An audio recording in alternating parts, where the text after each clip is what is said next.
Why did the dreaded D-bomb come and fucking blow me off my feet? I have no idea. I'm gonna tell you about a woman whose heart is sunshine, whose body burned hot. I'm gonna tell you about a woman who's cold as tundra with some frozen eyes. I can tell by the way she moves. Welcome to the C-Note Show, everyone, brought to you by Great Men Move Mountains. You are here because you want to be phenomenal in modern relationship. You want to understand what's going on with her, what's going on with us. Why did she say she wants space? Why did she move out all of a sudden? And why did the D-bomb, the dreaded D-bomb, fear the D, fear the D. Why did the dreaded D-bomb come and fucking blow me off my feet? I have no idea, or I'm growing from that experience, and that's why I'm here, Jeff. So welcome to the C-Note Show with myself, Jeff Allen, and Miss Cynthia Cruz. We are professional coaches. We work with men that have had their life, the book of their life, the pages ripped out and thrown down the sidewalk, thrown down the back alley, tumbled down the beach, never to be recovered again. And we feel like we're in existential crisis, like our world is over, because guess what? It kind of was. It kind of is, when that ideological version of ourself has been destroyed because our family is no longer together, or we're in fear of that. We're in fear of divorce and fear that she's going to leave, or that something's wrong, or that everything's our fault, like she says. And that's what I experienced in 2015. And Cynthia and I met in our late 30s, and we started this show 12 weeks ago. We've been in private practice for 4 years now as coaches, helping men specifically through the fear of divorce, or death by female, as we call it, or the fear of death by female. And the only woman allowed in this show is, like I said, Miss Cynthia Cruz as my co-host. Hi, Cynthia. Welcome. Hey, good morning. It is so incredible to see all of you. Thank you for being here. And I just wanted to share that behind us, we have this incredible river. Like, that's all river. And yeah, it's the Yellowstone River. We're up here in Montana at a cabin, an Airbnb this week for week after 4th of July for vacation. Yeah. So as much as I appreciate so much the energies of where you all live and the pictures you've shown me, the snapshots of your beaches, Ian, and the trees, and I love seeing where Randy is in his environment. My joy today is to try to bring this incredible river into this space and share that with you. So thank you so much for being here. Yeah, and Patrick will be upset if you leave off the amazing place he lives. Yes. the oasis that New Zealand is. Like, it makes me wonder why any of us live anywhere else but New Zealand. If you ask Patrick, he'll send you a mouth-watering array of emails of places that you should go, and then you just hate him because that's where he lives. It's like, you live there oh yes, I'm an hour away from mountains and beach and everything and Lord of the Rings. I'm an hour away from the Lord of the Rings. Patrick is. Well, welcome, guys. Our theme of this week is healing spiritual wounds. And this is where we do our daily work as men. That's why you're here. You want to understand what are the 3 forms of confidence that Jeff and Cynthia talk about. Behavioral, which are the skill sets. Emotional, which is how I do this, right? And the spiritual is why I do this, the spiritual confidence. And you are here to learn how to have more hugs, kisses, affection, and sex in your life. Then you come here because you want to know the tools, the perspectives. You want to dive into the shit and bounce up off the bottom of the pool, like we say every single day, with a perspective and a plan of what's my adventure as a man in the world? What's my battle in the world? You know, not in spite of her, but with her, or regardless of her, who am I as a man? And our theme this week is, like I said, healing spiritual wounds. This is where we do our daily work as men. I love this picture of a lion here. This is badass. Here we do our daily work as men. We're healing spiritual wounds this week. This is our morning kingly plan. If you haven't taken a screenshot of this, if you're watching this on YouTube right now, or if this is your first time on here, grab this morning kingly plan. The first 1, 2, 3, there's no excuse. I do this every single day, no matter how little time that I have, because you're on the toilet anyway. You're going to do 1, 2, 3 at least. 3 forms of confidence, like we talked about. And we're going to start off, as we always do, with a question and a post from the forum. And then I've got some more comedy today. Of course, like I do every single day. Our comedy today is learning piano to get laid. Cynthia never sees the comedy before I show it, as those of you that know. This is how, well, as a man, this is how you learn piano to get laid. You don't need to actually learn piano. You just need to learn how to get laid, right? Yeah. That's what I thought. Thank you very much. And I've got a clip from, it was a BBC interview of Carl Jung 2 years before he passed away.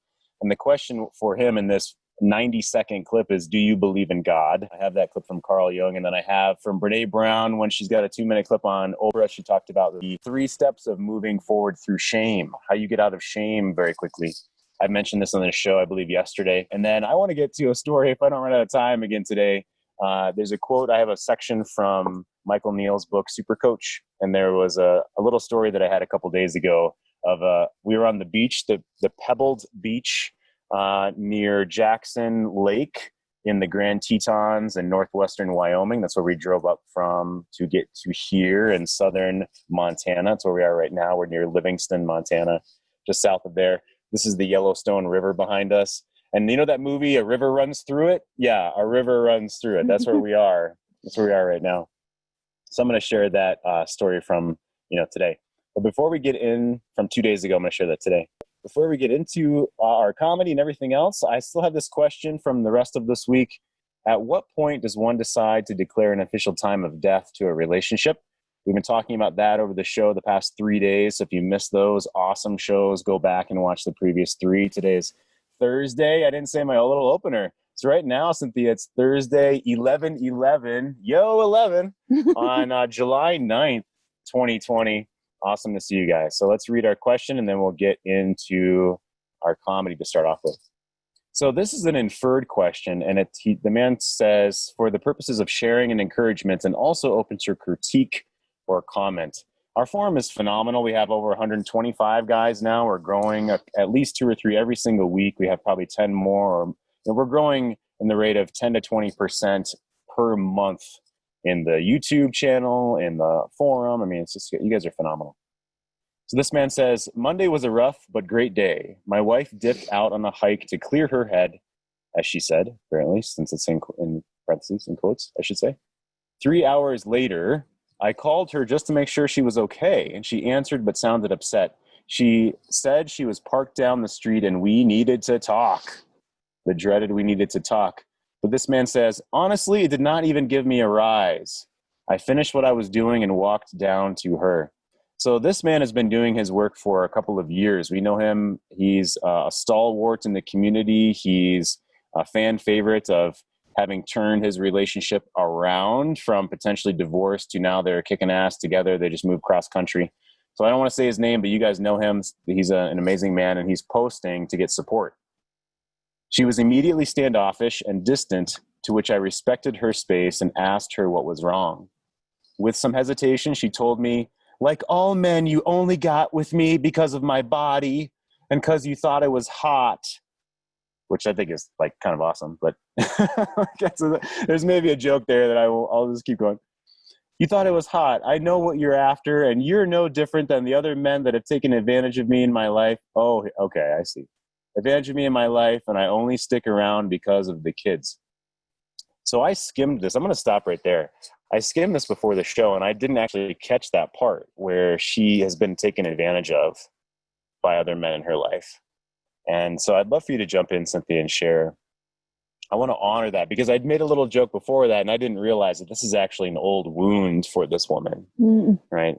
And so something that I'm not in this man's life, and me just reading that, what hit me right there is we may not be aware of the secrets that a woman holds, and the triggers that come up for her may have a lot of old wounds, really intense wounds that she's even embarrassed to share with us, or maybe she's sort of disassociated herself from and thinks they're in the past and thinks that she's over it, but maybe isn't.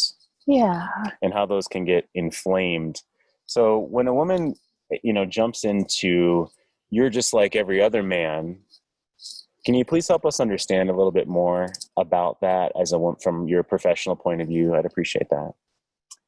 Sure. I mean, I think any of us, when we have when we have gotten hurt by something, we can tend to overgeneralize because there's almost a balm, a numbing to that ragged gash in our heart or our gut when we can be like, oh, well, all men do this or all women do that. Because it gives us a feeling almost like of a protective shield or a compartment that we can put these past experiences in to frame them. And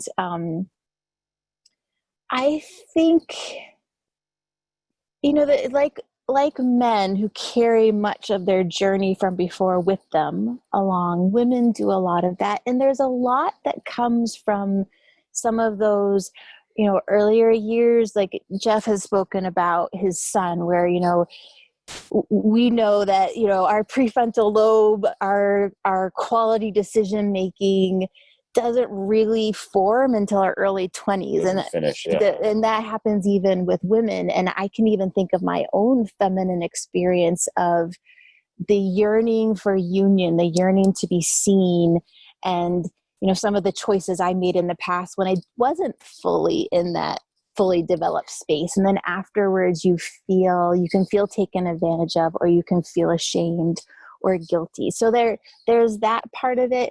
And then I think also on the other side, when gentlemen are more in their, 19th, 20s, and their brain isn't fully formed, or they're in that kind of I'm the night mode. And I'm on my adventure, and maybe their kingly frame for how they work with the women in their life is not there. And so I think those two end up playing in wounds for both of us, both men and women. Wow, Cynthia, so much there. I don't know if y'all have heard of these concepts. So there's about a half dozen professionals that we talk a lot about in this show. And we love their frame, we love their brand, we love their ideologies, I guess I could say. And one is Alison Armstrong, which we talk about, and we have talked about a lot on this show. So what do you mean by the knight phase, a man in his, knight in shining armor? What's that mean in terms of Alison Armstrong? I think it's knight, prince, king. We don't have to go into the whole thing, but what do you mean by, at this moment, but what do you mean by the knight phase a man is in, and how that wounds with a woman can happen just because of that phase?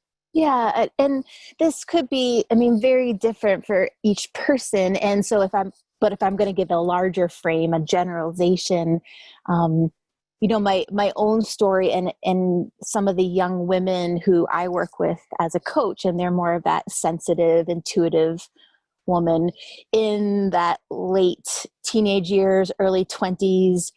Girls are ready, eager for a relationship connection. I want to be the one.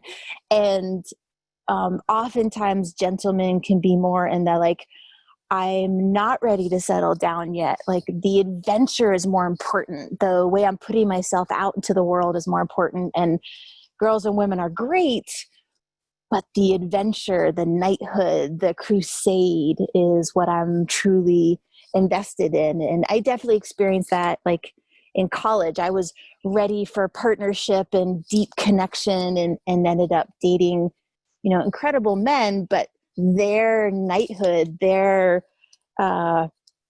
sword into the world was like rock climbing or mountain biking or being out in the wilderness. And that always was far more important and far more life-giving to them than like relationship.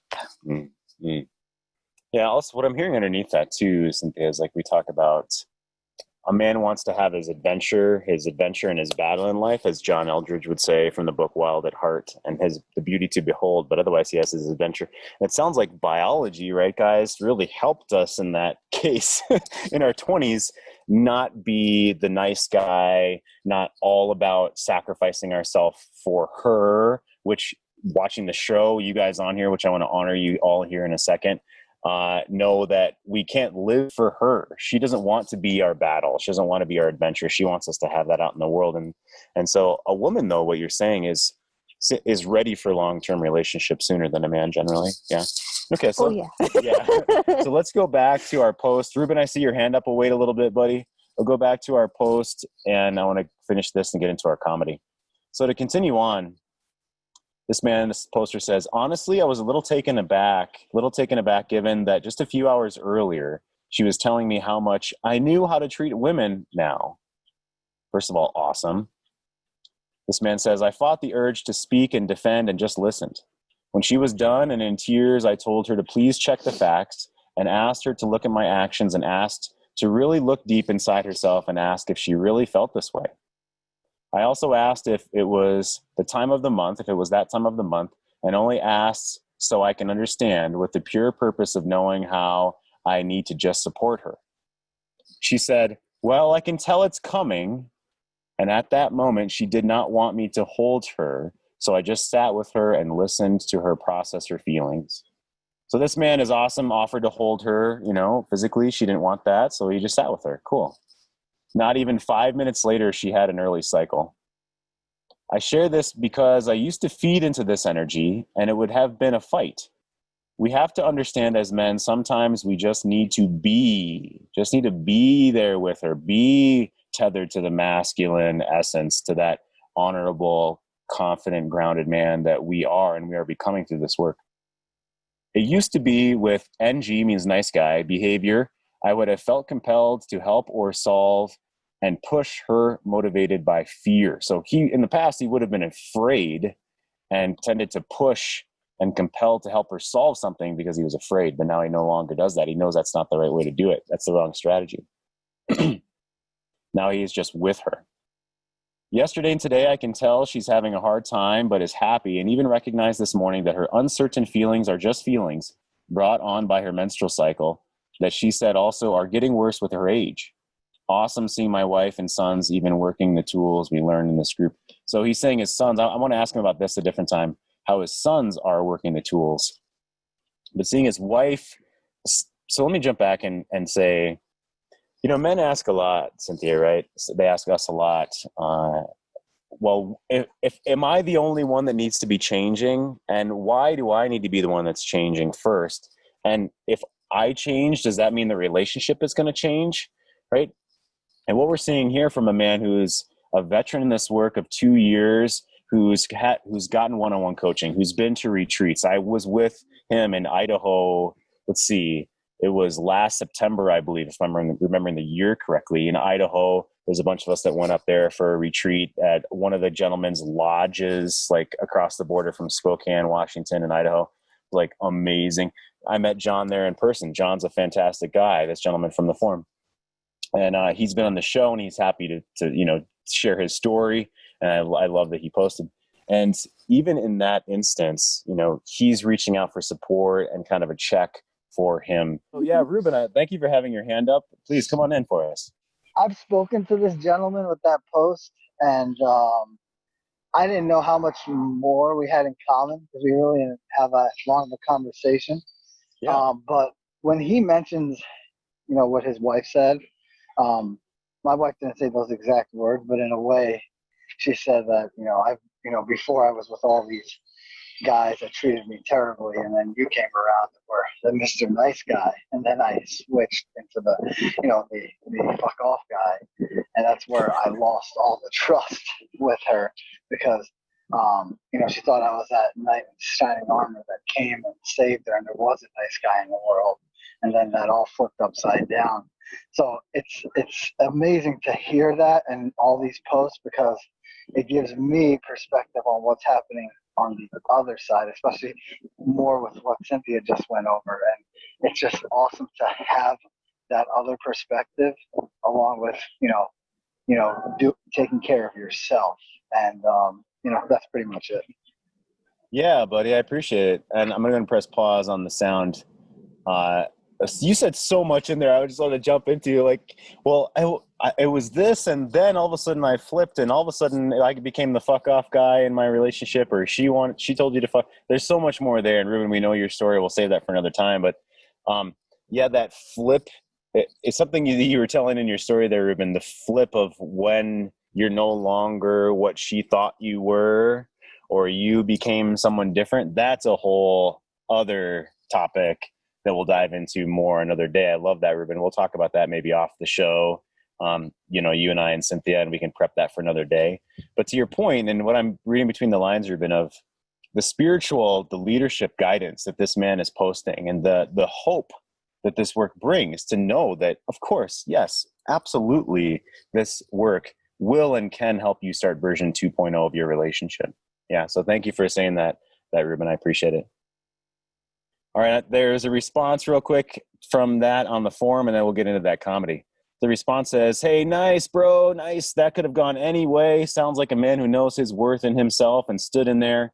That can be quite challenging with that much emotion in front of you. My wife would have been even worse if I started asking questions during her emotional rant. If I asked her if she was on her period, I'd probably be in a body bag. So I'm glad that went well for you. Every man knows his woman, and it sounds like we're there when we're there for her and let her vent." So Cynthia, give me some feedback on, first of all, what we just saw from two different men and what we teach in the show is most of the time, 99% of the time, she wants you to be there. She wants you to be there in her experience. She wants you to understand her experience, to be there for her to vent or to share, right? Not to try to fix it. Mm-hmm. So before the show, I'm just going to out before the show. Cynthia and I were talking about, should we keep in all the stuff about menstrual cycle, about how she's on her period or approaching her period? Is that going to be appropriate? And I said, yeah, fuck yeah, that's real. It's like, and you said, go ahead and share with me, with the men, what you told me before the show about maybe you not understanding, or a woman not having that perspective of how she comes across at different times in the month and such, and what we see as men. So please talk with us about that and how we can help support her during her emotional storms. Yeah, well, it was just humbling to read a couple gentlemen sharing their experience of that, because I suddenly had this thought of like, oh, and I mean, this is kind of like awkward to talk about, but as a woman, the way your body changes through the month, your hormones, your physical feelings, the pain, the ache, is just part of it, and it's been a part of you for so long. So it's just another phase of you. It's normal. It's the, oh my gosh, I suddenly have road rage. Why am I having road rage? Oh, okay. I'm not normally this rageful. Yeah, we don't have that excuse. But what I got from at least these two posts is that you as partners, you as men, it's almost like you're having to deal with another entity that comes into your relationship, a different mask, a different hat that the woman in your life wears. And so it's like, who are you? Why are you this different person? And the chess pieces I was moving these couple of weeks are not going to work these couple of weeks. And that was just very, number one, it feels very honoring that you're holding space for that, but also very humbling that, something that we as women just kind of take for granted, and this is just the way it is. You really have to have wisdom and framing and skill around. And again, it feels kind of vulnerable to say, but it's just like Jeff said, that's very real. And it's something that never occurred to me before, nor do women really understand what you're kind of dealing with on the other side. So that was very eye-opening. So should a man ask if she is approaching her period, or if it's that time of the month? And obviously it depends on how he's going to ask. But do you think in general that that's a woman-to-woman thing? Do you think that he should ask, or this could be something that he starts to ask because he wants to support her, like our poster here? Do you think it depends? Give us some thoughts on that. I think anytime that you're just asking for her experience, like, hey, how are you feeling right now? What is it that, like, tell me about your day. How are you feeling in your body today? What have you had to deal with today? At any time, I think there's a trap there of what that gentleman said about that you don't want to step into.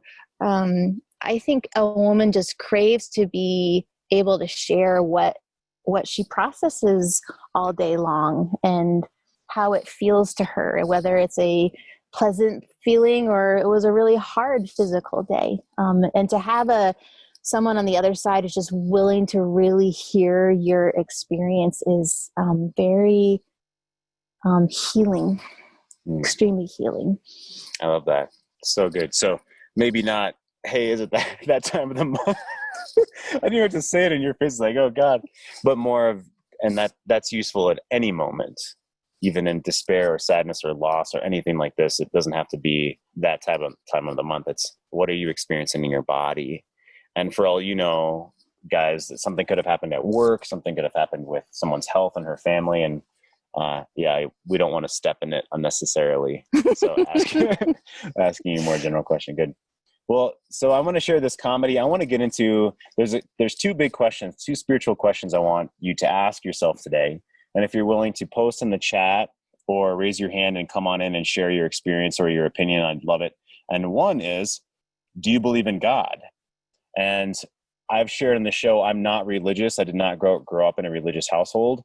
I have clients that are from every sort of religion out there as well, and those that believe in good and evil to the letter of the words, meaning that they believe in evil in the world and they believe in karma and they believe in all these things, whatever words we want to put on them, guys, right? But to me it's a spiritual understanding. Okay. And then the other spiritual question around relationship that our opening poster here is, what wounds maybe do you have where the woman has done this sweeping statement of, you just blank, you just got with me because I'm hot and you're like every other man, sweeping statements, you're always angry, you're always this way, you've always done this. I certainly experienced that in the past of, you always handle things with frustration, or you always bully your way through something, right? Which I've shared in the show in the past. That was a trigger of mine. It's something I learned in my family system, and that's my responsibility to heal that, so I don't pass that on to my son and those around me and in my business as well. And so that's my journey, is to heal that trigger, heal that wound. And so, gentlemen, if you'd like to share one of those wounds today, I would love for you to do so. If not, that's cool. You never have to share, but that's what we're here for. If you like, this is our tribe of men. This is where you bring your stuff to and do your work to put it out there if you like. So as you think about that, I always want to bounce into some comedy, and then we're going to dive into the clip from Carl Jung I mentioned earlier today. So this one, it's a very spiritual question. Why do I want to learn piano? It's because I want to learn how to get laid. Hey, welcome to Learning How to Play Piano. Good enough to get you laid, Volume 1. Simply owning a piano is impressive enough, so let's start to play some notes. Hey, Bo. Hey. How'd you get this piano into your dorm room? How you get anything anywhere? I don't know. How to paint the whole thing purple. Lesson number 1, be introspective. The less you say, the sexier you are. This next piece is off the soundtrack about that movie about that dog. Beethoven? No, Air Bud?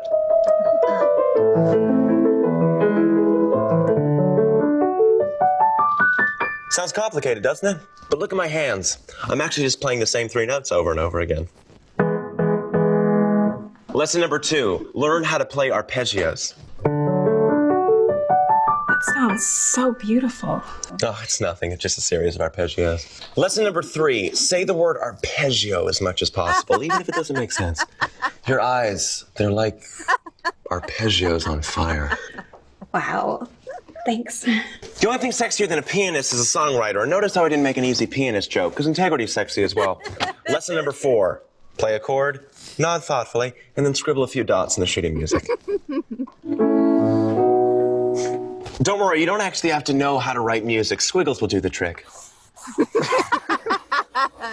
That's what it'll be about you. If you're feeling ambitious, modestly tussle your hair a little bit. Oh, that's so cute. Oh, I love that song. Oh. Everybody knows how to play heart and soul, even these vapid, soulless groupies. So use this opportunity for a duet. I'll take the top, you take the bottom. Innuendo. You're so lucky. Lesson number 5. You're not trained. Lesson number 5. Piano benches are ridiculously small, so use this to your advantage. Welcome. Yeah. Rum enough at the top. So when did you learn to play piano? When do people learn anything? What is learning? What is a piano? Are we here? Is this real? You know? Yeah. Arpeggio. Lesson number 6. An octave spans 8 keys, but that's all technical mumbo-jumbo gypsy talk. More importantly than that, it lets you show off how big your hands are. That's big. So big. Huge. So you know piano enough to get you laid. So if you want to get real lessons and pay for them, that's fine. But if not, I'm going to enjoy my harem. Whatever. If you like this video cassette, you'll love learning how to play the recorder to look nostalgic.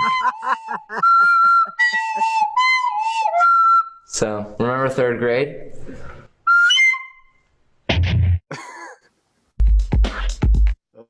My goodness. Oh my goodness. Cynthia liked that one. Yeah, Jason in the chat says I'm giving away all the secrets us choir geeks use. Yeah, all the music geeks use it. I really liked the choir geeks. So the whole like, oh, this one's about you. Like that's totally. Oh, You fell for that one, huh? Oh God, yeah. Prefrontal lobe, not fully formed. Oh, today on the C Note show, the ways to get her. Yeah, ways to get her with music. I love it. Oh my goodness. Oh my goodness. Okay, speaking of God, I want to go right into this clip from Carl Jung, 2 years before he passed away. Asked the question, "Do you believe in God?" Here we go, right now. An explorer of a world where the mind has mountains, cliffs of fall, frightful, sheer, no man fathomed. His name was Carl Gustav Jung. In 1959, 2 years before his death, he spoke to John Freeman of the BBC about his life. He was one of the great pioneers of modern psychiatry. Introvert, extrovert, archetypes, complex. These words we owed to Jung. But for years he was dismissed by many as a mystic. Today there's a growing realization that his work could help to reconcile science and religion, which for centuries have so disastrously divided the spirit of man against itself. What sort of religious upbringing did your father give you? Oh, we were Swiss Reformed. And did he make you attend church regularly? Oh, well, that was quite natural. Yes. Everybody went to church on Sunday. And did you believe in God? Oh, yes. Do you now believe in God? Now? Difficult to answer. I know. I don't need to believe. I know. So Carl Jung there, one of the fathers of modern psychology, along with Freud, of course, and Adler and such, he says he doesn't have to believe in God. He knows there is a God. And I'm wondering, gentlemen, I'd love for you to jump in, and I don't need you to share that you believe in God in a religious sense. That's not what I'm shooting for here. I'm not a religious man in that capacity. I am a spiritual man, though. And one thing Cynthia and I talk about is the metaphor of the present, the metaphor of, for instance, nature is a feminine entity. It's shown as growth. Carl Jung talks about this within dreams and within shadow work as well. Nature being healing, can be healing, or it can be a shadow of femininity, a representation of destruction, right? Storms and disasters and things like this. Or it can be growth and fulfillment and to fuel us in life. So when you and I come to a place like this, I mean, I would say this is God. This is a form of God to me. I don't believe in the religious sense, but I believe in the, I'll say, spiritual sense and the healing sense, and also in inspiration as well. So Cynthia, do you believe in God? Let me ask you that question. And gentlemen, I'd love for you to come in and how do you spiritually believe that there's healing in the world? Either you healing yourself, healing your family. That's one thing that Cynthia and I believe is what spirit means is how to heal ourselves or heal our family wounds, our family patterns, and heal community in the world moving forward. So I asked you that question. Do you believe in God? What would you say? I definitely, I grew up going to church. And so there was this tapping into of what felt like a masculine energy. And I absolutely feel, and I feel this in nature too. There's this, when I feel all of you in your open-hearted, golden, grounded, most generous place, I'm like, yeah, that's what I feel in the world when I think of masculine energy, or to me, when there's like that spiritual underpinning, to me is like sacred masculine energy. It is the mountain, it's the redwood tree. And I also practice feeling, to me, it feels like there's a feminine energy too. In the way the water behind me, if I just sit there, it like helps my body, just like the energy move, and anything that felt stuck go, and any tiredness release, and I feel calm and peace inside of me. And when I walk beneath aspen trees and the way their leaves just happen to shake, there's something so delightful and alive and uplifting to me, that feels like breath. It feels like something bigger than me. And it feels like this continual practice to go, oh, like, what do I need to hear here? What do I need to learn? How can I be that in my own being and feel that in the people around me, the men around me, the women around me? Wow. So great. I love what you said. What do I need to hear here? So gentlemen, I want you to raise your hand or come in. What do you need to hear here? What do you need? So Cynthia, if you'd honor our chat, I'd appreciate it. Yeah, Jason said, Albert Einstein said, the most important decision we make is whether we believe we live in a friendly or hostile universe. And then Jack said, I think that each person's God, oh, wow. I think that each person's God is a reflection of who the person actually is, a mirror into the soul, so to speak. Wow, that really hit me in my heart. Wow, a person's God is a reflection of who the person actually is. So what if I don't have a God? And what if I don't believe in God? So, I mean, when I grew up and when I was especially a teenager and in my early 20s, my parents were both corporate professionals, IBM and the Mayo Clinic. My father worked for IBM for 10 years and then was a contract negotiator for the Mayo Clinic in Rochester, Minnesota for the next 20. And my mother worked for IBM for over 30 years and both retired as corporate professionals. And they were baby boomers, of course, and wanted to allow me and my sister to decide our own religion, decide our own beliefs about spirituality, which means we didn't have any beliefs the beliefs we had were, I don't know, friends, movies, the culture of the time, right? I was born in 1978, so kid of the 80s and the 90s kind of a thing. And so that was my spirituality. That was my God. I didn't have a set of values. And now I teach my son a set of family values, you know, what I have decided, and with my son as well, right, by family values. But that's a really great question. That's a great question. So if I didn't have a God, so let's see. So Brett said, so you'd be praying to yourself. That's one thing I always wondered about affirmations or prayers is, so today, if I were to say that, I would say that I'd be sending intention into the world or out into the universe. I'd be prepared, and then scientifically, I'd be preparing my brain, my reticular activating system, to notice things that I have intention for, and also to have a growth mindset, so that my mind has plasticity and can learn and grow into new areas of my life beyond the radar, as we say, because you don't know what you don't know, and you don't know what's beyond your radar. That's what I would say now. 20 years ago, I'd say, yeah, it was wishful thinking, right? So and again, gentlemen, I'd love for you to raise your hand and come in if you like, or to continue to post in the chat. That's great. Or talk with each other privately. That's what we're here for, right, guys? Love it.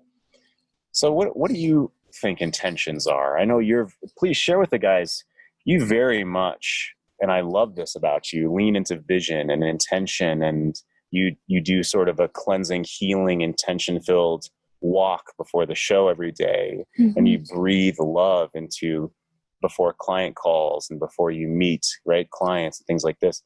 Talk with us about that. How do you believe in that in relation to what the chat is saying right now for your own self in your own life? Thank you for asking that. I wanted to say that Ian posted, thinking about God leads me back to the question of how the universe began and developed, leading to what we are all born from, stardust. Ian, I wish, and you probably see it where you are, but I wish I could take the stars that I got to see last night in like unfettered Montana sky and just put them right here on the table. Milky Way across the entire sky, yeah. So I was very much the nice girl growing up. If I was to read Mr. Nice Guy and just to put it in a more feminine frame, that was absolutely me. And so much anxiety about how other people viewed me, how like if I was in a relationship, if they would leave me, how do I please them? And even my, I even remember kind of starting to reach teenagerhood, and, even though I had gone to church and had this very wonderful connection, I'd walk in the woods and I'd feel very connected to my sense of God and spirit. Suddenly in teenagehood, when I started being really hard on myself, all of a sudden that voice started to feel really hard on me too. So coming to a place of setting intention is this, to me, I guess it's a form of prayer, but it's to say, this is what I wish for someone else in their life. I wish them to feel honored and illuminated and proud and happy today. Or for this client, my intention is that they feel free and uplifted and proud. And there's a sense for me to take what might be like my more nice girl tendencies and thinking that I'm trying to control someone else's experience, and just knowing that this is my intent. Like, this is where my love is going at the moment. It's not about me. It's not about either bolstering my ego or being hard on myself. It's like, this is my best intent for this situation. And there's almost a surrender to it and a timelessness to it. That doesn't have to happen this next hour. It can be 3 years from now. That's been a freedom of offering my heart, but without that like neediness of hanging on, like it has to happen this way. Someone has to feel this way about me, or feeling super, super anxious about a situation. And to me, it's been a real source of incredible things happen when my intentions come from my bottom drawer desires. And I'm truly humbled, very, very humbled by that. The huge thing you just said there to me was, well, what is my intention going in? And have I thought of that? Have I done work around that prior to going in? And so I'll relate to the story from a couple of days ago on the beach that I talked about. And I'll share that story really fast, which is, we went to the beach and I picked a space that was away from all the other families because we wanted to basically be on our own. And so it was on the one end of the beach and saw the beautiful mountains. And sure enough, like 30 minutes later, there's families pretty much all around us. And one had, 3 or 4 kids. I was laying there with my eyes closed, and the kids were just walking right beside me. Like, I don't know where you were at that exact moment, but they were walking right beside me. Like, if I reached my arm out, I could have grabbed their leg, and so I just started to get kind of annoyed by that. I didn't have the intention ahead of time of breathing love into of other families. My intention was I wanted to go be there and experience nature and be basically alone with you. And so when the families came around, I did not recognize that in the moment. And so I got up, and you and I were speaking a few minutes later, and I knew there was this one boy that was walking right past me. And I just started to like, this kid is going to probably do something here. I stood up, we were standing by our towel, and I look over, and shit, sure enough, he's probably 7, jumps his whole foot right in the middle of my towel and then jumps off. Okay. Just on purpose. And I said, hey man, don't jump on my towel. Right. And he turns around and looked at me. He was like, oh, like you caught me. And I said, yeah, don't jump on my towel. Like that. Now he walked on and it was fine. You know, his dad didn't come up and kick my ass or anything like this, which I wasn't worried about. But I did think about that afterwards. And I want to relate that to a quote from Super Coach here, the book from Michael Neal. I did think about, you know, I didn't really make it a fun experience. I didn't try to teach him in a fun way. I taught him in a, like, look, you crossed the boundary. That's not okay. I think it was an okay way. I'm not looking for y'all to approve of the way I handled it. I mean, I've been a teacher for a long time, and I worked with hundreds and hundreds of kids on, you know, up to gang kids that fought, like everything you could possibly imagine, to working class, you know, normal, if you will, classrooms with integrated type of learners, and on and on and on for over a decade. So I don't need validation, but I thought, wow, I kind of handled that in a not fun way. It was just more of a look, he crossed the boundary. And it was a teaching, like I was his uncle almost, and like, hey, don't do that. And I really do believe it takes a village. And I do believe that that boy probably gives those parents a lot of boundary difficulties and push. But they related to this quote that I wrote down here. I typed down, I wanted to share with you guys from Super Coach. And I thought this is really pertinent. So this is from the section of how to connect. And he tells the story, and Michael tells the story in the book. Patsy Rodenberg is a voice coach and acting teacher who, along with working with the Royal Shakespeare Company and Royal National Theatre in London, taught voice while he, Michael, was in the professional actor training program at Southern Methodist University in Texas. And in her book, The Second Circle, she describes this phenomenon in relation to 3 circles. And he says she deliberately outlines the first and third before the second. Okay, the first circle is the circle of introspection, the place where your energy barely extends beyond the bounds of your own body. And in this circle, your focus is inward, and you're most likely to be lost in thought, listening to that voice inside your own head, even while life is going on around you. Okay, so the first circle is sort of your own self. Right? She skips the second circle on purpose and goes to the third circle, as she says. The third circle is the circle of aggression. The third circle is the circle of aggression. And I found this interesting how she used this. The aggression, the place where your energy becomes a weapon used to charm, bully, or otherwise impose your will onto those around you. It also serves as a shield, creating a moat around the castle of your being that is often impenetrable, even by those you wish to invite inside. Okay, so the first circle is me. And the third circle is, I see it like this, like a wall and like a moat. And even though I might use charm to keep people away, that's the space that I was in. And it wasn't super charming, but it was more of forceful of, hey, hey man, don't jump on my towel. Don't step on my towel. It wasn't an inclusive energy. And in this story, the second circle is what I wanted to point out here on the show. The second circle is the circle of connection. Your energy goes out, but also comes back in. This is the circle of being with. Whatever you're truly connected to is what you're present to. And if this is another human being or a group of human beings, they'll be as fascinated by your very presence as you'll become by theirs. And so the second circle I see as energy going in and out, right? Backwards and forwards, and wanting to fascinate. And there is another little story that I didn't type out that Michael Neal talks about with Marilyn Monroe. And he says how when Marilyn Monroe is Norma Jean, this is apparently a famous story, that when she's Norma Jean, that no one notices her, right? But then when she is Marilyn Monroe, everyone will notice her. And let me grab it here. Yeah, it's the section. This is from his ebook, Super Coach, How to Connect. Okay. There's a famous story about Marilyn Monroe, born Norma Jean Mortensen, walking in New York City with a friend. When her friend commented on how wonderful it was that she was able to maintain her anonymity in public, Marilyn said, did you say Marilyn's part?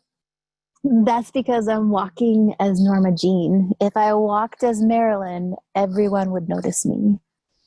Her friend, disbelieving, encouraged her to show her what she meant. At that moment, Norma Jean transformed herself into Marilyn Monroe, the movie star. An energy began to radiate from her, and within minutes, she was surrounded by autograph-seeking fans. What had happened? What was the seemingly magical shift that turned an anonymous woman into a movie star in a matter of moments? And so that's what Patty Rosenberg and Michael Neal's book, the story that I just shared with you, the quote that I just shared with you, is that it's the energy that we give out. And when I read that, I think yesterday morning, prior to our show within Supercoach, and I thought about that scene on the beach where I was in that third circle of putting up a moat around, like, I don't want anyone to bother us on the beach. And I didn't consider, even if a boy or a family, right, comes around and he's kind of within my space, I don't have to put up the moat. I can maybe have this energy of fun, of enlightenment, and still get my point across at the same time. Like Norma Jean transforms into Marilyn Monroe, I didn't have to have a moat or a wall or a shield. I could have danced with that energy more intently. And so that's when you were talking about intention a few moments ago, how it relates to that story of, wow, our intention going into a moment with our ex, with our separated ex, with our spouse right now who wants space, right? It's what is our intention going into that environment? What's our intention when we come across her, right? So in the last couple moments here, Cynthia, if you'd please give the men a framing. If she says, I want space, or not no contact right now, but if the man is in contact, let's say they're still living together, but it's really tenuous, she seems shut down, or maybe is in fuck you mode right now even, and or it feels like she's in fuck you mode, either literally or figuratively, right? How can a man give himself a quick intention, either when he wakes up or when he walks through a doorway, or before he sees her, or when he sees her right in that moment? How can he give himself a quick intention of what's appropriate, of what would be a healthy space, a healthy vacuum to allow her to draw into him if she wants, right? He can't force her to do anything, but how can he set a second circle intention before or when he sees her? Oh my gosh. Well, it's a very courageous, empowered, drawing the energy of your feet up into your being moment, I would say, in that, because it's so human of us when we are face to face with someone who's speaking in a way that makes us feel crappy, or you see them feeling so unhappy. It's very hard in that moment to be all like centered and perfect. And I would say the frame for that is when you wake up in the morning, if you could have a circle around you, like what would you put into that space around you? What would you want your experience to be? Would you want to feel, kind of what Jeff said, but in like, you've got this wall of very healthy, heart-centered protection. Do you want to feel that? Do you want a circle around you that is guiding and visionary? And knowing that when you reach any moment that kind of presses in on that, whatever you've put around you that day, that is just it's just a tapping in on that. It can't possibly take away what you've decided was your vision and your intention for that day. And then I would also say the biggest way to have a spear in the world forward when someone else is tapping into all of the pain and you're not this and you're not that, is to really think about what you wish for them in their life, not what you can make happen, but what you wish for them. And it almost is like you get a shield around you, because you know what you want for them, and whatever comes up in that day is them striving to find that in in their world, and you kind of get to be the pillar and the tree, and that even if you feel like you're not actively being able to change the moment. Oh my gosh. And like you've said before, maybe you're not the one that has to do it. Yeah. You're wanting that intention for them, that wish for them. What do you want for them? Yeah, because I think at the end, why do we get so hurt when someone's like saying awful things about us or acting in a way that we don't like? It's because deep down, we know it's not about us. We love this person. I know you have, as men, have committed to this person in your life because you want the best for them. It's really the ache and pain of seeing them so far away from where we know they're meant to be and what we want for them in their life. Oh my gosh. So good. And Cynthia, if you'd honor anything in our chat and honor our men today and help me close the show, I'd appreciate it. Yeah, I love during Jeff's story, you put, "Get off my lawn." We all have those moments of like, "Get off my lawn." Damn kids, get out of here. And Jack, I mean, let me do this with love and attention. let me breathe love to you. Love is going with the pebble I'm throwing in your direction. And Jack said, "Intention is everything. Would a mantra work?" Yeah, I think it's easy for us to think that what is our frame is everyone else's perfect frame. It's whatever you know is your most empowered place. If it's a mantra, it's a picture you hold in your head. If it's intention, if it's prayer, that's what is so exciting, I think, about this work, is that it's different with everyone, and yet it's coming from the same incredible place. So thank you so much for being here with us at the river. And Randy, thank you for being here. And Rueben, thank you for sharing. And Rob, and Sean's here. Oh, awesome. Tim and Walters, it's so good to see you. Patrick, Kent, saw you blip up quickly on the video. Jason the Merciful's here, always good. Just thank you, Jason, thank you. Jason is here. Jack, Ian, Harry, Dave, Brett, Andy. So much gratitude. Thank you. You guys are phenomenal. Awesome. I'll share that 2-minute clip after our credits here. I'm going to do right now. This has been the C Note Show, brought to you by Great Men Move Mountains and greatmenmovemountains.com. If you want to contact us one-on-one to heal spiritual wounds around sexuality, around relationship, contact us. Go to greatmenmovemountains.com/contact. Or if you're interested in our brand new small group men's coaching group that we had another man yesterday say he wants to be a part of. I'm not taking payments until we're back in town next week. It looks like we have 1, maybe 2 spots left in that 6-man group. So if you're interested in that, if you want to ask me or Cynthia a question about that, or if you want to say, hey, I want to be in, and raise your hand, go to greatmenmovemountains.com/relaunch and check out the promo video there and tons of information about what that group is going to be like. We'd love to see you there. We're excited about small group as well. It's powerful. It's economic. It's all the one-on-one tools that we use. It's going to be sexually focused on how to kick ass as a man sexually as well, of course, which is weaved into our one-on-one. But as a group, we're going to learn how to move forward and to be the fucking hero of our own life and the man of our dreams. greatmenmovemountains.com/relaunch. Thank you so much. And I so look forward to seeing you tomorrow. Yeah, absolutely. 11 a.m. Mountain tomorrow. We'll be here from Montana again, our last show of the week tomorrow at 11 a.m. Mountain. Awesome, guys. Thanks for being here. All right, so here's this 2 minutes from Brené Brown. It's about how to move through shame. And I want to say, I don't know, just a couple minutes here extra, Cynthia.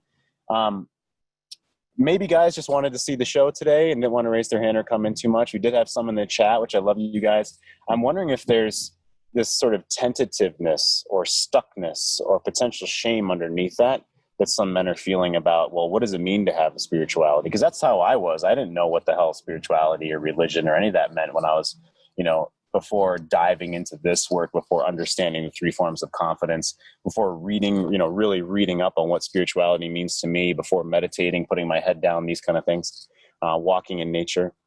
Just real quick, if you don't mind me asking, so what did you feel around, what hit you during the show around when I say the word spirituality, and what is God? Do you believe in God and healing spiritual wounds?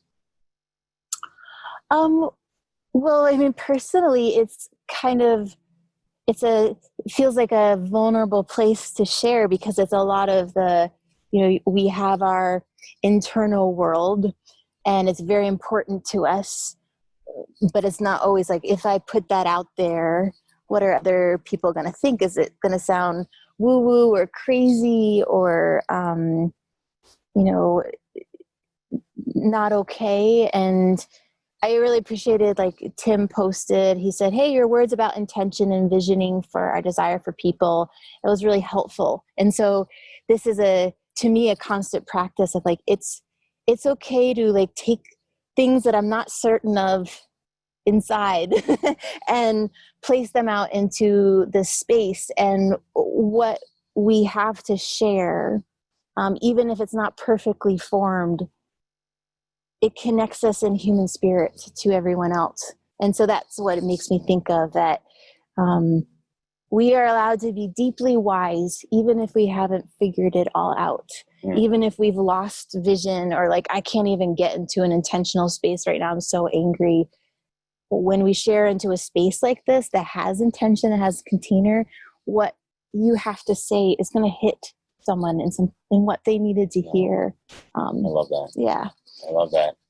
Oh my gosh. Yeah, even if we don't feel like we're perfect, that's not a prerequisite to being connected and to having intention. Yeah, thank goodness.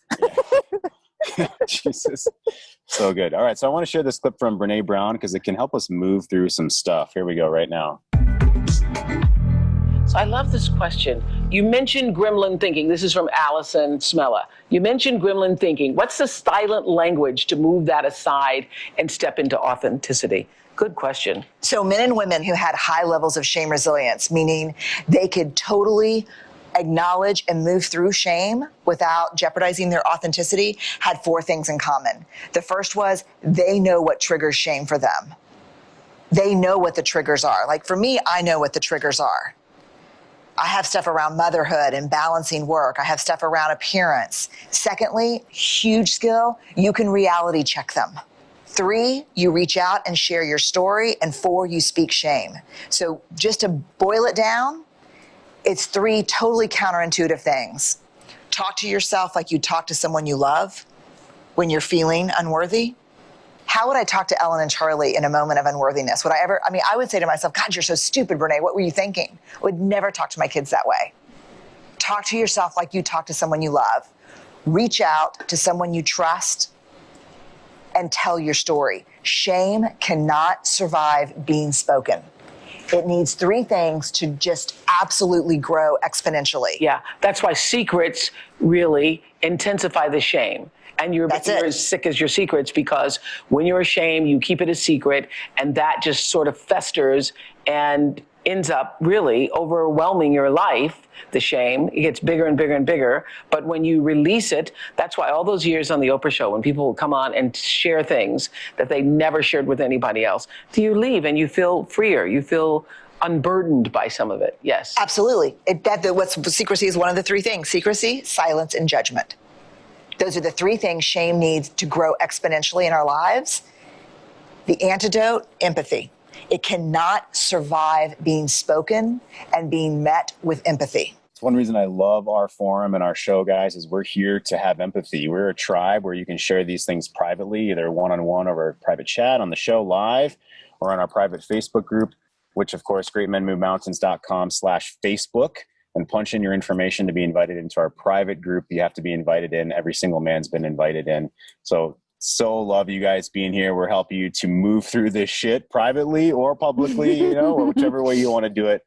Welcome, guys. Love you so much. We'll see you tomorrow. Bye. I'm a thinking about a woman who's cold as tundra with some frozen eyes. I can tell by the way she moves that she cares, and it's lovely too.